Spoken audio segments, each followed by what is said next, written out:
ಶ್ರೀಕೃಷ್ಣನು ಮನಸ್ಸನ್ನು ಶಾಂತಗೊಳಿಸಲು ಮತ್ತು ಸ್ಥಿರಗೊಳಿಸಲು 2 ಪರಿಹಾರಗಳನ್ನು ನೀಡಿದ್ದಾನೆ. ಯಾವುದನ್ನಾದರೂ ಅರ್ಥ ಮಾಡಿಕೊಳ್ಳಲು ಮೊದಲನೆಯದಾಗಿ ಮನಸ್ಸನ್ನು ಶಾಂತವಾಗಿಟ್ಟುಕೊಳ್ಳಬೇಕು ಮತ್ತು ನಂತರ ಕೆಲಸದ ಮೇಲೆ ಕೇಂದ್ರೀಕರಿಸಬೇಕು. ಏಕೆಂದರೆ ನಾವು ಮನಸ್ಸಿನಲ್ಲಿ ಪ್ರಶ್ನೆಗಳನ್ನು ಹುಡುಕುತ್ತೇವೆ ಮತ್ತು ಮನಸ್ಸಿನಲ್ಲಿಯೇ ಉತ್ತರಿಸುವ ನಂತರ ಕುಳಿತುಕೊಳ್ಳುತ್ತೇವೆ. ಮನಸ್ಸು ಶಾಂತವಾಗಿರಲು ಶ್ರೀಕೃಷ್ಣ 2 ವಿಷಯಗಳನ್ನು ಹೇಳಿದ್ದಾನೆ. ಭಗವಾನ್ ಶ್ರೀಕೃಷ್ಣನು ಭಗವದ್ಗೀತೆಯಲ್ಲಿ ಹೇಳುತ್ತಾನೆ, ಚಂಚಲವಾಗಿರುವುದು ಮನಸ್ಸಿನ ಸ್ವಭಾವ. ಬೇರೆ ಬೇರೆ ವಿಷಯಗಳ ಬಗ್ಗೆ ಯೋಚಿಸುತ್ತಾ ಇದ್ದರೆ ಅದು ನಮಗೆ ಬರುವ ಪ್ರತಿಯೊಂದು ಕಷ್ಟ ಮತ್ತು ತೊಂದರೆಗಳಿಂದ ನಮ್ಮನ್ನು ರಕ್ಷಿಸುತ್ತದೆ ಎಂದು ನಮ್ಮ ಮನಸ್ಸನ್ನು ಭಾವಿಸುತ್ತದೆ. ಆದರೆ ಇದು ಆಗುವುದಿಲ್ಲ. ನಾವು ನಮ್ಮ ಜೀವನದಲ್ಲಿ ಬಹಳಷ್ಟು ಸಮಯವನ್ನು ಚಿಂತಿಸುತ್ತಾ ಮತ್ತು ಯೋಚಿಸುತ್ತಾ ಕಳೆಯುತ್ತೇವೆ. ಈ ಮನಸ್ಸಿನ ಸ್ವಭಾವವನ್ನು ಬದಲಾಯಿಸುವುದು ಕಷ್ಟ, ಆದರೆ ಅಸಾಧ್ಯವಲ್ಲ ಎಂದು ಭಗವಾನ್ ಶ್ರೀಕೃಷ್ಣ ಹೇಳುತ್ತಾರೆ. ಈಗ ಒಂದು ವಿಷಯ ಹೇಳು, ಕಾಗೆ ಶಬ್ದ ಮಾಡಬೇಡಿ ಎಂದು ಹೇಳಬಹುದೇ? ಅಥವಾ ಕಪ್ಪೆಗೆ ನೀರು ಕಂಡರೆ ಎತ್ತರಕ್ಕೆ ಜಿಗಿಯಬಾರದೆಂದು ಹೇಳಬಹುದೇ? ನಮ್ಮ ಮನಸ್ಸಿನಲ್ಲಿಯೂ ಕೂಡ ಇದೇ ರೀತಿಯದ್ದು ಸಂಭವಿಸುತ್ತದೆ. ಜೀವನದಲ್ಲಿ ಒಳ್ಳೆಯದು ಅಥವಾ ಕೆಟ್ಟದ್ದು ಏನೇ ಆಗಲಿ, ನಮ್ಮ ಮನಸ್ಸು ಅದರ ಬಗ್ಗೆ ಚಿಂತಿಸಲು ಪ್ರಾರಂಭಿಸುತ್ತದೆ. ಕಾವು ಕಾವು ಎಂದರೆ ಚಿಂತೆ ಮಾಡುವುದು, ವಿಚಲಿತರಾಗುವುದು. ಯಾವುದೇ ಕೆಟ್ಟ ವಿಷಯ ಸಂಭವಿಸುವುದಿಲ್ಲ ಎಂದು ಮನಸ್ಸು ತೊಂದರೆಯ ಜ್ವಾಲೆಯಲ್ಲಿ ಏರಲು ಪ್ರಾರಂಭಿಸುತ್ತದೆ.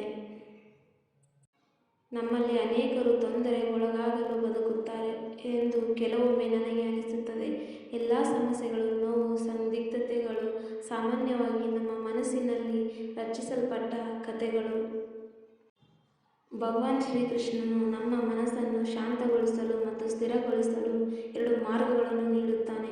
ಮೊದಲನೆಯದಾಗಿ ಧ್ಯಾನ ಮಾಡಲು, ಎರಡನೆಯದಾಗಿ ಬೇರ್ಪಡುವಿಕೆಯ ಭಾವನೆಯನ್ನು ಕಲಿಯಲು.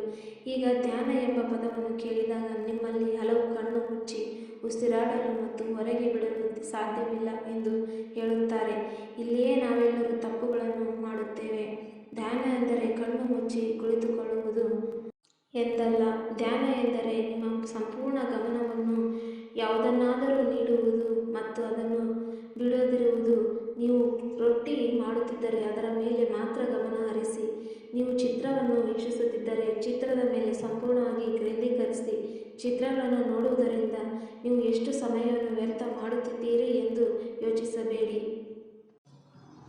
ನೀವು ಜೀವನದ ಪ್ರತಿಯೊಂದು ಸಣ್ಣ ಮತ್ತು ದೊಡ್ಡ ಕೆಲಸವನ್ನು ಪೂರ್ಣ ಗಮನದಿಂದ ಮಾಡಿದಾಗ ನಿಮ್ಮ ಜೀವನವೇ ಧನ್ಯವಾಗುತ್ತದೆ. ಅಂತಹ ಜೀವನದಲ್ಲಿ ಶಾಂತಿ, ಸ್ಥಿರತೆ, ಧೈರ್ಯ ಮತ್ತು ಯಶಸ್ಸನ್ನು ಹೊಂದಿರುವುದು ಅಗತ್ಯವಾಗಿದೆ. ಮತ್ತು ಯಶಸ್ಸನ್ನು ಹೊಂದಿರುವುದು ಅತ್ಯಗತ್ಯ. ಬೇರ್ಪಡುವಿಕೆ ಎರಡನೆಯ ಪರಿಹಾರವಾಗಿದೆ. ವೈರಾಗ್ಯ ಎಂದರೆ ಎಲ್ಲವನ್ನೂ ಬಿಟ್ಟು ಕಾಡಿನಲ್ಲಿ ಕುಳಿತುಕೊಳ್ಳುವುದು ಎಂದಲ್ಲ. ತ್ಯಾಗದ ನಿಜವಾದ ಅರ್ಥವೆಂದರೆ ನೀವು ಮಾಡುತ್ತಿರುವ ಕೆಲಸದ ಫಲಿತಾಂಶದ ಬಗ್ಗೆ ನೀವು ಚಿಂತಿಸಬಾರದು. ನೀವು ಸಂದರ್ಶನ ನೀಡಿದರೆ ಲೈಕ್ ಮಾಡಿ. ನೀವು ಮಾಡಬಹುದಾದರೆ ಪೂರ್ಣ ಹೃದಯದಿಂದ ತಯಾರು ಮಾಡುವುದು ಮತ್ತು ನಿಮ್ಮ ಅತ್ಯುತ್ತಮವಾದುದನ್ನು ನೀಡುವುದು. ಆ ಕೆಲಸ ಸಿಗುತ್ತದೋ ಇಲ್ಲವೋ ಎಂಬುದು ನಿಮ್ಮ ಕೈಯಲ್ಲಿಲ್ಲ. ಈ ಫಲಿತಾಂಶದ ಹಿಂದೆ ಸಂಪೂರ್ಣವಾಗಿ ನಿಮ್ಮ ನಿಯಂತ್ರಣದಲ್ಲಿಲ್ಲದ ವಿಭಿನ್ನ ವಿಷಯಗಳಿವೆ. ಆದ್ದರಿಂದ ನೀವು ಏನನ್ನೂ ಮಾಡಲು ಸಾಧ್ಯವಿಲ್ಲದ ಬಗ್ಗೆ ಚಿಂತಿಸಬೇಡಿ. ಇದು ತ್ಯಾಗದ ನಿಜವಾದ ಅರ್ಥ ಮತ್ತು ಚಿಂತೆಯ ಜ್ವಾಲೆಯಿಂದ ಮನಸ್ಸನ್ನು ಉಳಿಸಲು ಇದು ಶ್ರೀಕೃಷ್ಣನ 2ನೆಯ ಪರಿಹಾರವಾಗಿದೆ. ನೆನಪಿಡಿ, ನೀವು ಸಂಪೂರ್ಣ ಮನುಷ್ಯ. ಬುದ್ಧಿವಂತಿಕೆ, ತಾಳ್ಮೆ ಮತ್ತು ಅದಕ್ಷತೆಯಿಂದ ತುಂಬಿದ ವ್ಯಕ್ತಿ. ಯಾವಾಗ ನಿಮ್ಮ ಮನಸ್ಸು ವಿವಿಧ ವಿಷಯಗಳಲ್ಲಿ ಕಾಗೆಯಂತೆ ನಿಮ್ಮನ್ನು ತೊಂದರೆಗೊಳಪಡಿಸಲು ಪ್ರಾರಂಭಿಸುತ್ತದೆಯೋ ಆಗ ಅದನ್ನು ನಿಮ್ಮ ಮನಸ್ಸಿಗೆ ಪ್ರೀತಿಯಿಂದ ವಿವರಿಸಿ ಮತ್ತು ಶಾಂತಿಗೊಳಿಸಿ. ನಿಮಗೆ ಕೆಟ್ಟದ್ದನ್ನು ಎಂದಿಗೂ ಮಾಡಲು ಬಿಡುವುದಿಲ್ಲ ಎಂಬ ನಂಬಿಕೆ ನಿಮ್ಮಲ್ಲಿ ಇರಲಿ. ದೌರ್ಬಲ್ಯ ಮತ್ತು ಸಮಸ್ಯೆಯನ್ನು ಹೋಗಲಾಡಿಸಲು ಮೊದಲು ಈ ಕೆಲಸವನ್ನು ಮಾಡಿ. ಪವಾಡಗಳು ಸಂಭವಿಸುತ್ತವೆ. ಒಬ್ಬ ವ್ಯಕ್ತಿಯು ಅದನ್ನು ಸಹಿಸಿಕೊಳ್ಳಲು ಆರಂಭಿಸಿದಾಗ ಮಾತ್ರ ಜೀವನದಲ್ಲಿ ಸಮಸ್ಯೆಗಳು ಬರುತ್ತವೆ. ಪ್ರತಿಯೊಂದು ಸಮಸ್ಯೆಯನ್ನು ನಾವು ಧೈರ್ಯದಿಂದ ಎದುರಿಸಿದರೆ ಸಮಸ್ಯೆಗಳು ಬಗೆಹರಿಯುತ್ತವೆ ಮತ್ತು ಕ್ರಮೇಣ ಸಮಸ್ಯೆಗಳು ಕೊನೆಗೊಳ್ಳಲು ಪ್ರಾರಂಭವಾಗುತ್ತವೆ. ಈ ಲೇಖನದ ಮೂಲಕ ದೌರ್ಬಲ್ಯವು ಜೀವನದಲ್ಲಿ ಹೇಗೆ ದೊಡ್ಡ ಶಾಪವಾಗಬಹುದು ಎಂಬುದನ್ನು ಅರ್ಥ ಮಾಡಿಕೊಳ್ಳೋಣ. ಆದರೆ ಇದು ಆಗುವುದಿಲ್ಲ. ನಾವು ನಮ್ಮ ಜೀವನದಲ್ಲಿ ಬಹಳಷ್ಟು ಸಮಯವನ್ನು ಚಿಂತಿಸುತ್ತಾ ಮತ್ತು ಯೋಚಿಸುತ್ತಾ ಕಳೆಯುತ್ತೇವೆ. ಈ ಮನಸ್ಸಿನ ಸ್ವಭಾವವನ್ನು ಬದಲಾಯಿಸುವುದು ಕಷ್ಟ, ಆದರೆ ಅಸಾಧ್ಯವಲ್ಲ ಎಂದು ಭಗವಾನ್ ಶ್ರೀಕೃಷ್ಣ ಹೇಳುತ್ತಾನೆ.